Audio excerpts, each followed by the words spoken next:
नरवाहन नाम के एक व्यक्ति रहते थे। वृंदावन के पास में गांव है भय गांव, वहां पर रहते थे। उस गांव का नाम ही था भय गांव। क्यों? बोले सब भयभीत खाते थे उससे। क्यों? निर्वाहन जी इतने क्रूर थे। वृंदावन का मूल उद्देश्य पहले वहां श्री यमुना जी इतनी विशाल थी कि व्यापार के लिए लोग बड़े बड़े जहाज लेकर के वहां से आया करते थे। आगरा जाते, आगरा दिल्ली को जोड़ने वाली श्री यमुना जी थी, तो व्यापारी लोगों के लिए मार्ग था। और जब कभी भी जहाज यमुना जी में होके निकलते तो विशेष रूप से नरवाहन, इसकी पूरी गैंग थी, बड़े महाराज खूब सारे लोग थे, आते जाते जहाजों को अर्धरात्रि में कैसे भी करके और पकड़ लेता और उनसे कर वसूलता। कर तो लेता ही, ऊपर से कुछ ना कुछ लूट मार भी कर लेता। इसलिए सब लोग डरते थे यमुना जी के मार्ग से दिन में ही निकल जाओ, कहीं रात हो गई तो नरवाहन पकड़ लेगा। तो जब श्री महाप्रभु जी राधा वल्लभ लाल जी को लेकर के वृंदावन में आए तो वर्णन आता है कि आत्मदेव ब्राह्मण जिसकी 2 कन्या थी, उसने खूब धन संपत्ति देकर के भेजा। साज सज्जे, ऐसे सुंदर सुंदर श्रृंगार, ऐसे सुंदर सुंदर सोने चांदी मणि आदि के मुकुट। महाप्रभु जी की प्रथम पत्नी थी रुक्मणी बाई। रुक्मणी बाई जी और महाप्रभु जी के बड़े प्रथम पुत्र श्री वनचंद्र जी, आप भी देवबंद से वृंदावन आ गए थे। तो वे भी जब आई तो खूब सारा धन संपन्न लेकर के आई अपने साथ में, धन संपदा। तो वृंदावन के आसपास के गांव में जो ब्रजवासी रहते थे सब आते थे, अरे भैया नयो नयो लाला आयो, नयो नयो ठाकुर जी आयो, हमारे वृंदावन में सब दर्शन करने आते। कुछ ब्रजवासियों के चित्त में चिंता प्रकट हुई और उन्होंने महाप्रभु जी से कहा, भगवान बड़ो सौभाग्य है कि आप वृंदावन में ठाकुर जी को लेके पधारे हो, पर भगवान यहाँ एक नरवाहन नाम का डाकू रहता है। आपके ठाकुर जी इतने साज सज्जे में विराजते हैं, इतनी संपत्ति और इतने सोने चांदी सब आप लेकर के आए हो, हमें तो भय लगता है कि कोई घर तो है नहीं, कुटिया तो है नहीं, मंदिर तो है नहीं, आप ऐसे ही कुंज निकुंजों में ही रहते हो, कहीं अगर उसने आकर के डकैती डाल दी तो बड़ी दिक्कत हो जाएगी। महाप्रभु जी बोले तो क्या करें, क्या चाहते हैं आप लोग? और हमारा भाव ये है कि एक बार आप नरवाहन से मिल लीजिए और वहां जाकर के थोड़ा बहुत कुछ दे दीजिएगा उसको, वो कम से कम ठाकुर जी की सामग्रियों को स्पर्श ना करे। महाप्रभु जी तो अष्टयाम में इतने व्यस्त रहते थे, 8 याम सेवा चलती राधा वल्लभ जी की। ये भी विचार नहीं कि मंदिर नहीं है, व्यवस्था नहीं है, रसोई नहीं है, खुले में ही सब व्यवस्थित करके अष्टयाम सेवा हो ठाकुर जी की। ब्रजवासी सब संत भी आ गए, सबने कहा कि बोले नहीं ये निर्णय उचित है, आप नरवाहन से एक बार मिल लीजिए। महाप्रभु जी ने कह दिया, इनको निहारने के बाद, इनसे मिलने के बाद किसी और से मिलना पड़ेगा, हम नहीं जाएंगे। जब ये मिल गए तो अब और किससे क्या मिलना और किसी से भय क्या खाना? राधा वल्लभ जी इन पर भरोसा नहीं है हमें, सब मंगल करेंगे, हम नहीं मिलेंगे किसी से, हम तो सेवा से फुर्सत नहीं, हमको यही रहेंगे।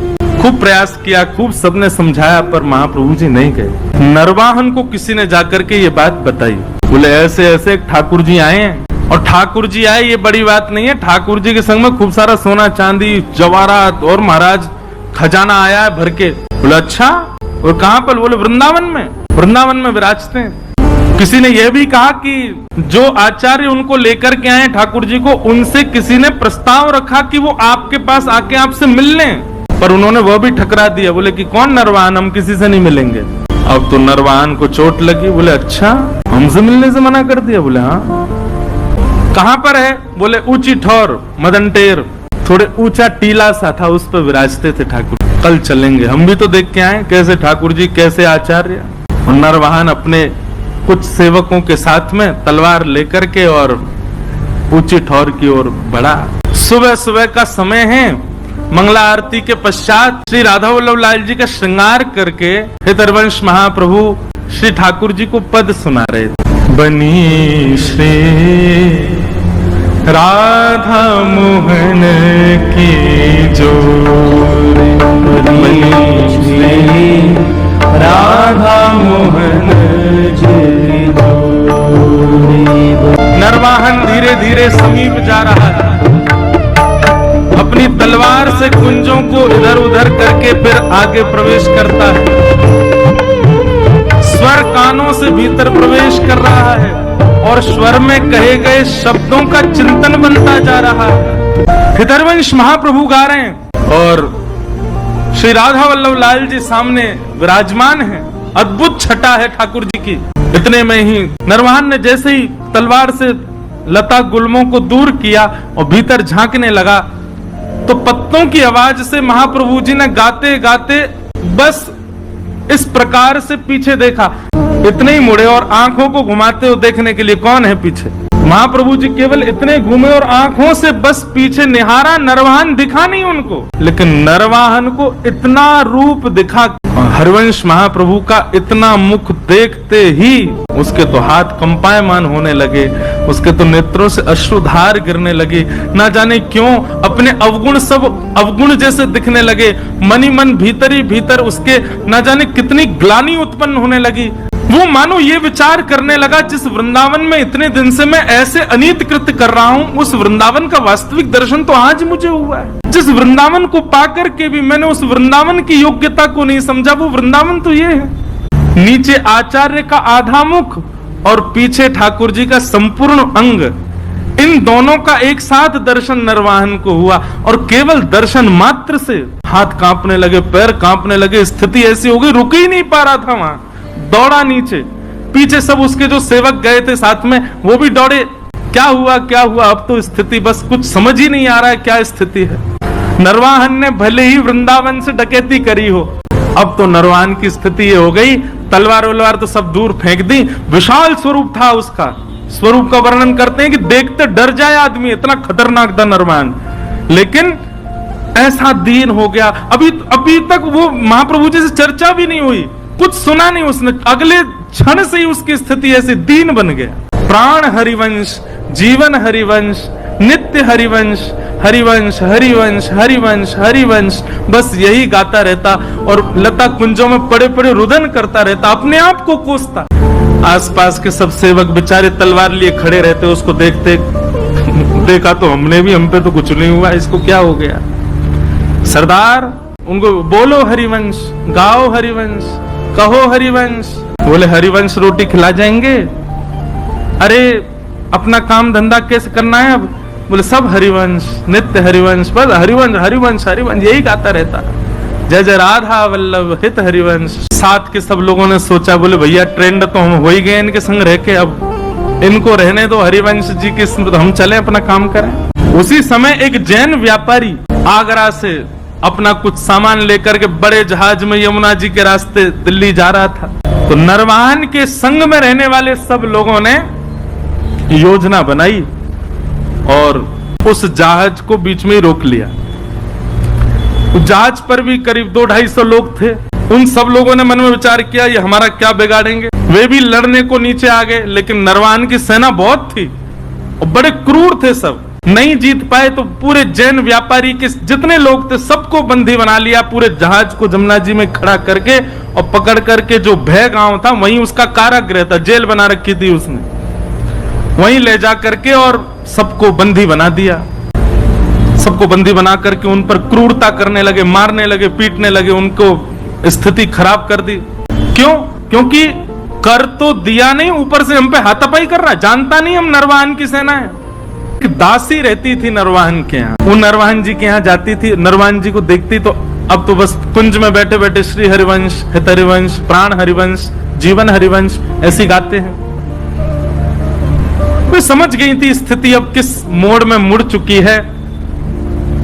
वे जाती थी और हरिवंश जी का दर्शन और श्री राधा वल्लभ जी का दर्शन करके आती थी, तो वहां कुछ वैष्णव मिलकर के जय जय राधा वल्लभ हित हरिवंश कीर्तन करते थे। भय गांव में जिस कारागृह में सबको बंदी बनाया हुआ था, दासी वहां गई और वहां जाकर के देखा वो जैन व्यापारी बेचारा रो रहा था, मेरे छोटे छोटे बच्चे हैं, मेरा परिवार है, मैं तुमको कर दे दिया, सब ले लो, मेरा जहाज भी अपने पास रख लो, मुझे मुक्त कर दो। लेकिन वे लोग तो इतने क्रूर, तूने हम पे हमला किया क्यों, इसी बात से उसको मार रहे थे। रात्रि का समय हुआ, सब सो गए, तो वो दासी उस जैन व्यापारी के पास गई और उससे बोली, सुनो अर्धरात्रि का समय है, मैं जैसे ही चली जाऊं यहां से, उसके बाद जोर जोर से जय जय राधा वल्लभ हित हरिवंश, जय जय राधा वल्लभ श्री हरिवंश, जय जय राधा वल्लभ श्री, इसका उद्घोष करना और सब मिलकर के एक साथ करना।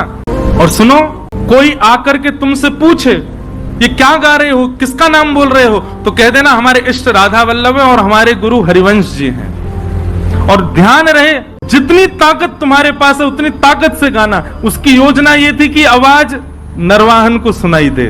कारागृह में बंदी बने हुए जो सब व्यापारी थे, उस दासी के जाति सब चिल्लाने लगे, जय जय राधा वल्लभ हित हरिवंश, जय जय राधा वल्लभ श्री हरिवंश, जय जय राधा वल्लभ हित हरिवंश। ये स्वर सुनते ही मानो नरवाहन की स्थिति तो ऐसी हो गई कि जैसे प्यासे को जल पिला दिया हो, भूखे को पानी पिला दिया हो, जिसको नींद आ रही है उसको बिस्तर दे दिया हो, जिसको अत्यंत सुख की कामना हो, जिस सुख की कामना हो वो सुख दे दिया हो। नरवाहन तो आनंदित हो गए। आनंदित होकर के उठ करके ढूंढने लगे कहां से आ रहा है स्वर। सुनते सुनते जैसे पहुंचे अपने कारागृह में पहुंच गए। कारागृह के भीतर जाकर के देखा तो सब बंदी बने हुए वही गा रहे हैं, जय जय राधा वल्लभ हित हरिवंश। नरवाहन ने जाकर, अरे भैया सुनो, कौन हो तुम लोग, और ये क्या गा रहे हो?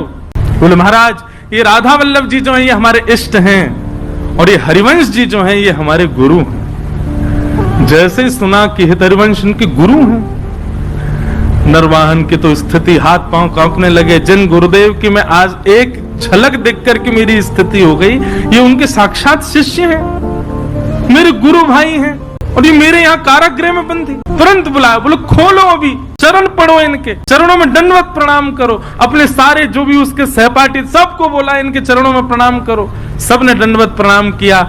नरवाहन तो महाराज लेट करके उनके चरणों को अंक में भर के रुदन करने लगे। बोले भगवान आप मेरे गुरु भाई हैं, मेरे लोगों ने आपको प्रताड़ित किया, उसके लिए मुझे क्षमा कर दो। मुझे बस ऐसी प्रार्थना है कि श्री राधा वल्लभ लाल जी, श्री गुरुदेव भगवान मुझे स्वीकार कर लें, बस और मुझे कुछ नहीं चाहिए, आप कृपा करो भगवान। और ऐसा कहते हुए उन व्यापारियों को छोड़ दिया। जैन व्यापारी मन में विचार करने लगा तो कौन है ये राधा वल्लभ, कौन है हित हरिवंश, जानता ही नहीं है, वो मुक्त हो गए उनके नाम से। भाई जिनकी वजह से जीवन मिला, एक बार देख तो चले उनको। पूछते पूछते पहुंच गए ऊंची ठौर, श्री राधा वल्लभ लाल जी का दर्शन किया, गए जाकर के प्रणाम किया, सब अपनी बात बताई। मैं तो एक व्यापारी था महाराज, यहाँ से निकल रहा था, लूट लिया लोगों ने। दासी ने रात में आकर के मुझे बताया ऐसा ऐसा गाओ, और पूछे तो कह देना इष्ट राधा वल्लभ गुरु हरिवंश। हमने तो बता दिया। एक तगड़ा सा आदमी, बड़ा विशाल विकराल उसका स्वरूप, महाराज दिल्ली तक लोग कांपते हैं उसके नाम से। हरिवंश महाप्रभु बोले क्या नाम है उसका? बोले नरवाहन। बोले अच्छा नरवाहन नाम तो जानते थे महाप्रभु जी भी? बोले बड़ा डकैत है। बोले महाराज उसने जैसे ही आपका नाम सुना नतमस्तक हो गया, राधा वल्लभ जी का नाम सुना रुदन करने लगा, चरणों में गिर करके खूब उसने प्रार्थना करी। बस यही कह रहा था कि गुरुदेव भगवान स्वीकार कर लें, राधा वल्लभ जी स्वीकार कर लें। जैसे ये भावना उसकी सुनी महाप्रभु जी ने देखा तो राधा वल्लभ जी की ओर जैसे ही देखा तो राधा वल्लभ जी खड़े तो सीधे थे, देख यही रहे थे, बातों को ही सुन रहे थे। और जैसे ही महाप्रभु जी ने देखा उन्होंने तुरंत अपनी नजर सीधी कर ली। महाप्रभु समझ गए ओहो इनको कृपा करनी है। वाह जय जय, बड़ी कृपा आपकी है। एक डकैत को ऐसी दृष्टि डाली कि वो पूरा बदल गया, सब उसकी स्वीकार। महाप्रभु जी ने भी भाव बनाया आएगा तो अब उसको दीक्षा दे देंगे हम। नरवाहन बहुत मनी मन विचार करता कैसे जाऊं, लेकिन आज उसने थोड़ा साहस किया कि एक बार चल के ऊंची ठौर पर दर्शन तो करूं। कैसे हैं ठाकुर जी? पहुंच गया। जैसे ही गया महाराज लता कुंजों के बीच में श्री राधा वल्लभ जी का दर्शन किया। राधा वल्लभ जी का दर्शन करके आनंद निमग्न नेत्रों से अविरल अश्रुधार गिरने लगी, आनंदित हो गया। हरिवंश महाप्रभु आए, नरवाहन को देखा, देखते ही अपने हृदय से लगा लिया, हृदय से लगा करके और फिर राधा वल्लभ जी का दर्शन कराया। निहारो इनको, भाव से निहारो। क्या अनुभव हो रहा है नरवाहन? बोले बहुत सुखद अनुभव। बोल ही नहीं पा रहा नरवाहन। राधा वल्लभ जी के सन्मुख विराजमान करके नरवाहन को गुरु मंत्र प्रदान किया, निज मंत्र प्रदान करके उसको दीक्षा प्रदान कर दी। दीक्षा देते हित हरिवंश महाप्रभु जी ने दर्शन करा दिए ठाकुर जी के अत्यंत अंतरंग लीला के। जय जय राधा वल्लभ हित हरिवंश, जय जय राधा वल्लभ हित हरिवंश।